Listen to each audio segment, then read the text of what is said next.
Le débat sur les OGM, les organismes génétiquement modifiés, actuellement au Burkina Faso, ce n'est pas seulement une question de coton, ni de chercheurs, ni même de producteurs, mais c'est un débat citoyen.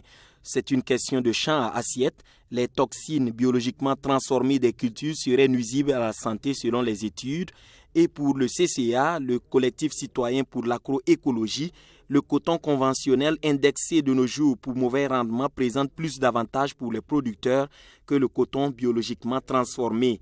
Rien qu'à travers les semences, au lieu de 800 francs CFA de semences par hectare pour le conventionnel, il faut débourser jusqu'à 28 000 francs CFA pour s'acheter les semences de coton OGM pour 1 hectare.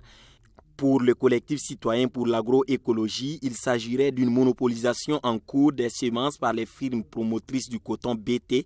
Et quant à ceux qui seraient pour le retour de ce coton, c'est une attitude jugée suicidaire à en croire les conférenciers du jour. D'où viennent alors ces arguties de recuser le coton conventionnel au profit du coton BT? Une pure manipulation de l'opinion nationale pour préparer encore la monopolisation de nos semences de notre agriculture par les multinationales est en préparation. Nous sommes au courant de toute la stratégie pour introduire bientôt le niébé OGM dans nos champs et dans nos assiettes. Comment ose-t-on parler de production génétiquement modifiée au Burkina après les catastrophes que nous avons connues avec le coton BT? Face au retour probable du coton BT au Burkina Faso, malgré tous les dangers qu'il présente, le collectif citoyen pour l'agroécologie reste vigilant et compte affiner sa méthode de lutte. Le collectif citoyen pour l'agroécologie va s'entretenir de la situation avec les autorités coutumières et religieuses dont nous avons le soutien. Nous allons aussi rencontrer les parlementaires et les leaders politiques et les chercheurs. Nous discuterons avec les paysans, les commerçants, les transformatrices, les élèves et les étudiants.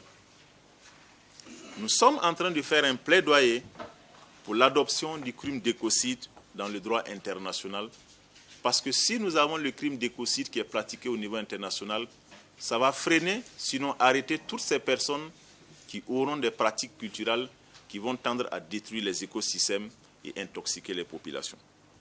Une chose est sûre, le collectif citoyen pour l'agroécologie va se battre conformément aux moyens républicains pour empêcher toute pratique de culture génétiquement modifiée dans notre pays.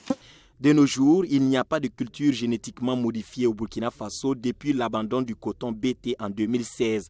Lier les mauvais rendements de la campagne cotonnière actuelle à l'abandon du coton génétiquement modifié, ce n'est qu'une stratégie pour ramener un coton qui n'arrangerait que les multinationales.